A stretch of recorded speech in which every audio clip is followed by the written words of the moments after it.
বিজেপির যুব মোর্চার রাজ্য সভাপতি নির্বাচিত হওয়ার পর এই প্রথমবার উত্তর জেলায় সাংগঠনিক সফরে আসলেন বিধায়ক সুশান্ত দেব।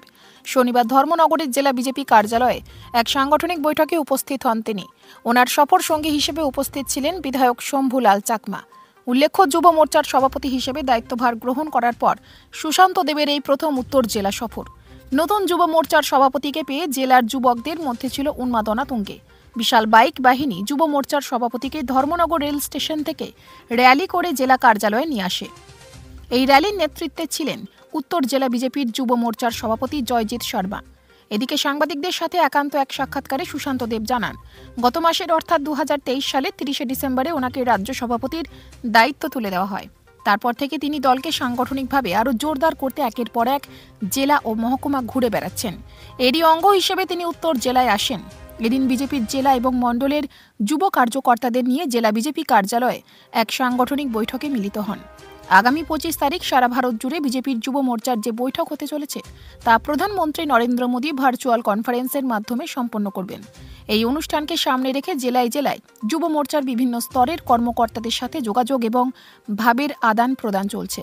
তবে 2024-এর লোকসভা নির্বাচনের প্রস্তুতি হিসেবে এই সাংগঠনিক বৈঠক বলে মনে করছেন রাজনৈতিক বিশ্লেষকরা। তবে ওনার এই উত্তর জেলা সফরকে কেন্দ্র করে যুব মোর্চার কর্মীদের মধ্যে ব্যাপক সাড়া লক্ষ্য করা যায়।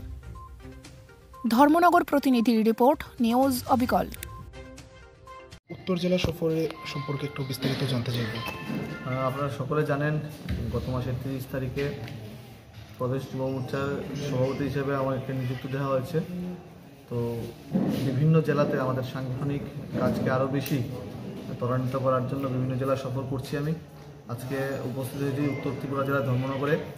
এখানে বিভিন্ন মণ্ডলের পদাধিকারীদের নিয়ে সাংগঠনিক বৈঠক হবে। একটাই লক্ষ্য, তৃণমূল স্তর পর্যন্ত, বুথ স্তর পর্যন্ত আমাদের যুব সংগঠনকে আরও বেশি মজবুত ও ত্বরান্বিত করে।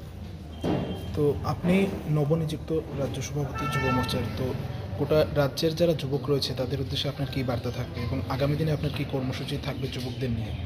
আমাদের তো আগামী 25 তারিখে আমরা সবাই জানি নতুন ভোটারদেরকে নিয়ে আমাদের সারা দেশব্যাপী 5-4টা স্থানে নতুন ভোটারদের সম্মেলন হবে। মোদিজি সবার সঙ্গে ইন্টারাক্ট করবে এবং সমস্ত স্তরের যুবকরা ভারতীয় জনতা পার্টির পাশে আছে, যুব মোর্চার পাশে আছে। আমরা সকলকে নিয়ে আমাদের এই রাজ্যকে এক ত্রিপুরা শ্রেষ্ঠ ত্রিপুরা পরিণত করব। ধন্যবাদ।